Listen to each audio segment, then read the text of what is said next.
We're here at Highland Hill Farm on Route 313 in Fountainville, PA. I'm Bill Hurst doing the photography. I own the Highland Hill Farm. And this is Mike Lewis of Lewis Wholesale Nursery. Mike is one of the premier growers that we use here at Highland Hill Farm. We also grow a lot of arborvitaes, but we are supplied by Mike. He's right across the street from our nursery and our operation. And Mike is an expert on raising arborvitaes. Mike went and graduated from the Longwood School in Chester County, Pennsylvania, and he's a premier grower in Pennsylvania, world-renowned grower. I shouldn't say that, but that is the truth. Everyone in northeast Pennsylvania and the eastern seaboard who raises arborvitaes and nursery stock knows Mike Lewis here. So he's well known, and he's going to talk to you today about arborvitae trimming and how to trim them properly. And these are small arborvitaes, a zebrina, green giant, and an emerald green. Okay, Mike. All right, what you want to do with your arborvitae is, when you prune them, you want to encourage them to have a single stem. Just one stem coming up out of the middle, like right here. What you want to do is knock back some of these extra stems. Here in the Northeast, we get a lot of wet, heavy snow, and if you have too many stems, they have a tendency to pull apart. Most of the time, they'll spring back, but sometimes you might get some breakage. So what we like to do is take the head shears and knock these tips back just a little bit, which will encourage a fuller, fatter plant, as well as keeping it up into a single stem. In school, we were always taught, when in doubt, cut it out. So you always want to, don't be afraid to take a little bit of foliage off the tree. Here, none of these plants, branches will come up into a single stem anymore, or into a multiple stem. You cut them back, this stem will dominate. Here on the green giant, we're going to do the same thing. This is a fairly full plant, so we're just going to tip it back all the way around, which will make a nice, fat, heavy plant. On green giants, we get a lot of vigorous growth, so you always want to make sure you just knock your tips back just a little bit, because they'll stretch out because they grow so fast. On the emerald greens, it's a much fatter, fuller plant, so you don't have to shear them nearly as hard. Just tip them back, go around the plant, and again, you have a couple little stems developing here, just trim it back, so you just have one stem coming up to the top, and that'll make a nice full plant, which is what you want. Okay. That's it. Have a good day at Highland Hill Farm. Okay, thank you very much, Mike. We'll see you.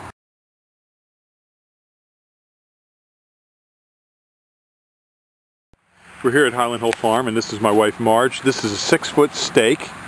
This is what we're going to use to create a property line of Leland cypresses. These are our 4 to 5 foot Leland cypresses. And what we're going to do is show you how to make a hedgerow with these Leland cypresses and space them properly to get a good windbreak. Now they can be spaced from 6 to 12 feet apart. We're going to just give a little demonstration here of how we set up a 6-foot spacing. First of all, we've taken some stakes and put them in the ground where we want to have the trees. You're going to usually put this tree about 5 feet away from a property line or some obstacle like a driveway or something like that where you want to have your windbreak and hedge. You put 2 stakes in the ground and you put a string down in between the 2 stakes. Then you can use other things like flags or stakes or things like that to mark where you're going to put the trees. What we do is we use a 6-foot post here. She sets the post down on the ground at the beginning. She sprays that. That's her first one. And sprays the next one. Sprays right on the dead center of the lines. Okay.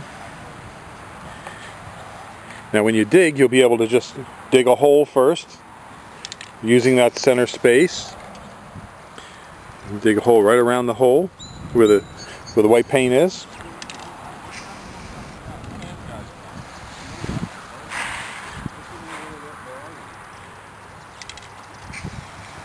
Okay, now what we do is we take the string away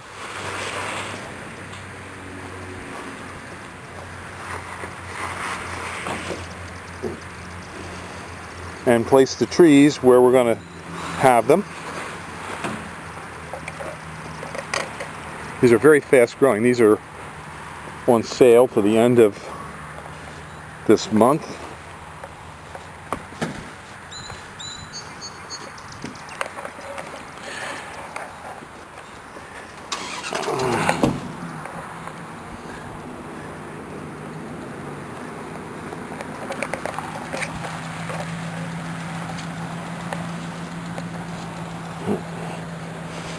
And that's about what the spacing will look like at 6 foot.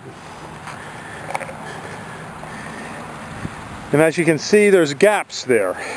The gaps are there because the tree needs space to grow.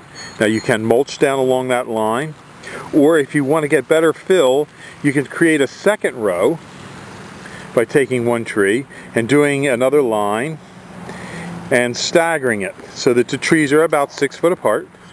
And then you'll have an even tighter packing when you visually look at the trees.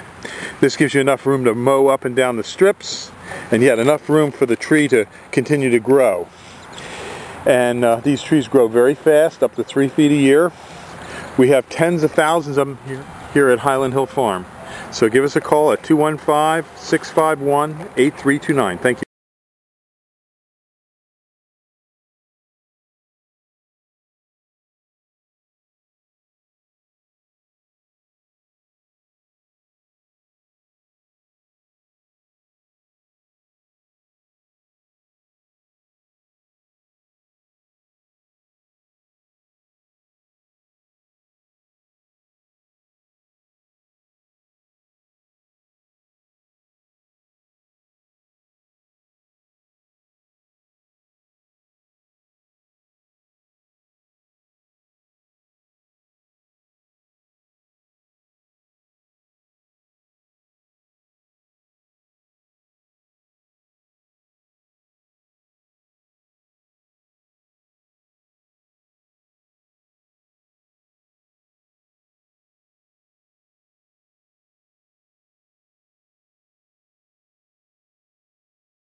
These are our 10 to 12 foot green giant, and as you can see, they're fairly tall and full all the way up. We have more over there, but this is about what they look like. And a lot of people have the green giants this height, and I'll show you another way they're grown. These are trimmed hard, so they're fuller up at the higher elevation. We have more over here. Again, these are the trimmed ones, 10 to 12 foot high. But there's a lot of them out there that are thinner at the tops that are sold. And that's like this. You can see how this one is a little bit thinner and these are a little bit thinner. So you could take your choice. Take it back over here. Show you these again.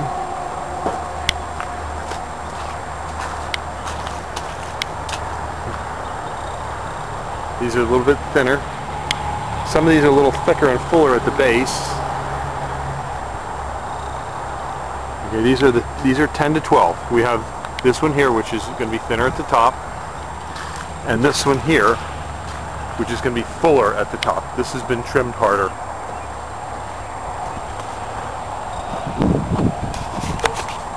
We're here at Highland Hill Farm on Route 313 in Fountainville, PA. These have about a 32 or 28 inch to 30 inch basket on them. These are a pretty good idea of what we have here. And they're quite large.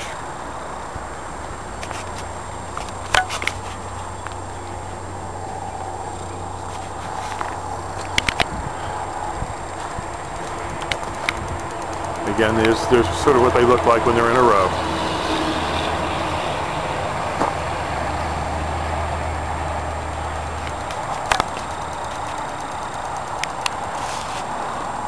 Thank you. Bye.